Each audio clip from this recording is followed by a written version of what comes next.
Assalamualaikum warahmatullahi wabarakatuh. Kami dari kelompok 4 dengan saya sendiri Dita Juliana bersama teman saya dan saya Febri Paputungan. Saya Sri Uniati Pobela. Kami akan melakukan review buku penelitian tindakan kelas. Sebelum itu kami akan melakukan ice breaking terlebih dahulu. Semangat 1, semangat 2, semangat 3, semangat 1, 2, 3. Karakteristik penelitian tindakan kelas. Priyono memberikan 7 karakteristik penelitian tindakan kelas sebagai berikut. 1. On the job problem oriented. Masalah yang diteliti adalah masalah yang real yang muncul dari dunia kerja peneliti atau yang ada dalam kewenangan tanggung jawab peneliti. Ini berarti masalah yang diteliti adalah masalah-masalah real yang dihadapi sehari-hari. 2. Problem solving oriented. Berorientasi pada pemecahan masalah.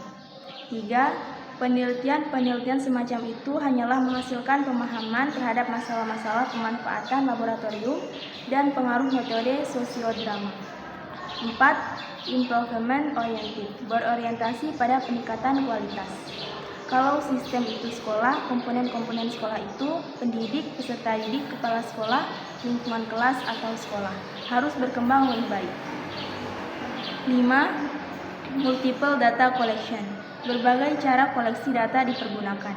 Berbagai cara pengumpulan data umumnya digunakan seperti observasi, tes, wawancara, kuesioner, dan sebagainya.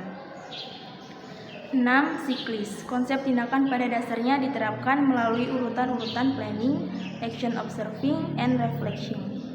7. Kolaboratif.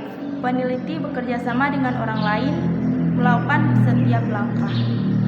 Kemudian menurut Richard Winter ada 6 karakteristik PTK yaitu 1. Kritik reflektif, 2. Kritik dialektis, 3. Kolaboratif, 4. Resiko, 5. Susunan jamak, 6. Internalisasi teori dan praktik.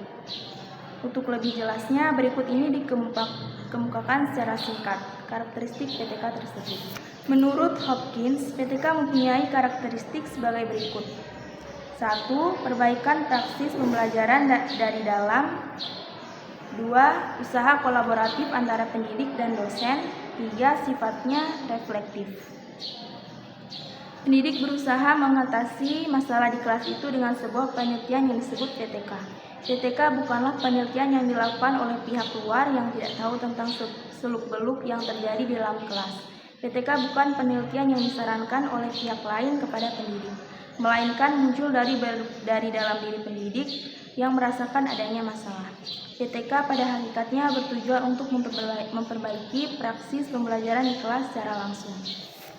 Karakteristik PTK yang lain adalah sifatnya yang kolaboratif. Kolaboratif yang dimaksud seorang pendidik dapat melaksanakan kolaborasi dengan dosen LPTK maupun dengan teman sejawat. Dengan cara itu, sebagai pendidik Anda akan banyak menerima masukan tentang prosedur PTK yang benar. Selanjutnya, jenis-jenis penelitian tindakan kelas.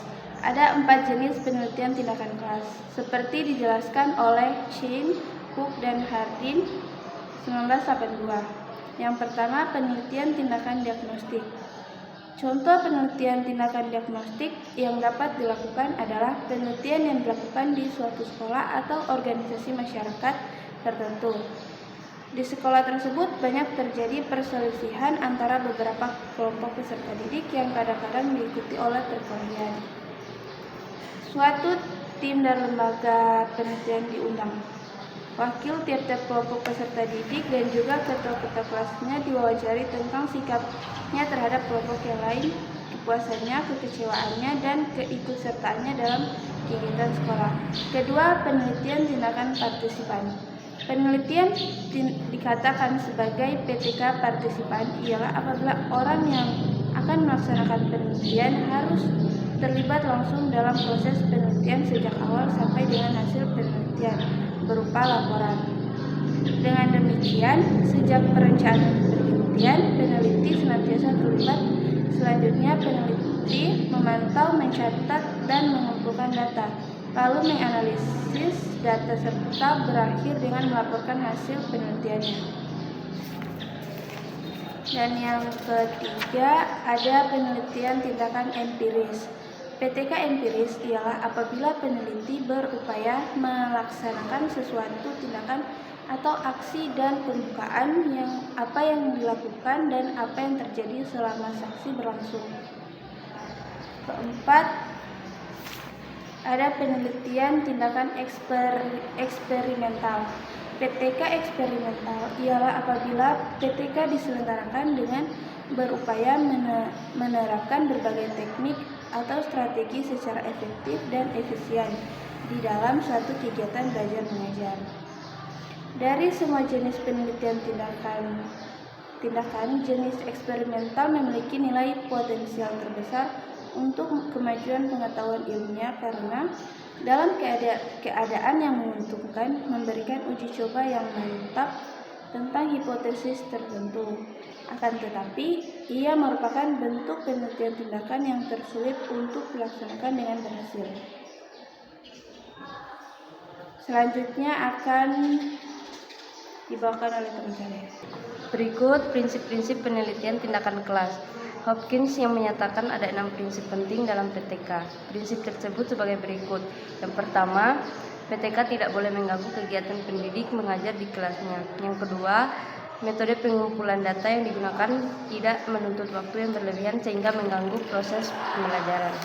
Yang ketiga, metode yang digunakan harus cukup andal sehingga memungkinkan pendidik mengidentifikasikan serta merumuskan hipotesis secara meyakinkan, mengembangkan strategi yang dapat diterapkan pada situasi kelasnya, serta memperoleh data yang dapat digunakan untuk menjawab hipotesis yang dikemukakannya. Yang keempat, masalah penelitian yang diangkat oleh pendidikan seharusnya merupakan masalah yang memang benar-benar merisaukan dan bertolak dari bertanggung. Berikut manfaat penelitian tindakan kelas. PTK merupakan bahan refleksi bagi Anda untuk terus mengembangkan kurikulum di tingkat sekolah. Dalam hal manfaat PTK ini, secara ringkas, Suyanto 1997 menyatakan bahwa manfaat PTK adalah: yang pertama, inovasi pembelajaran; yang kedua, pengembangan kurikulum di tingkat sekolah dan kelas; ketiga, peningkatan profesionalitas pendidik. Sekian review buku penelitian tindakan kelas dari kami kelompok 4. Lebih dan kurangnya mohon maaf. Wassalamualaikum warahmatullahi wabarakatuh.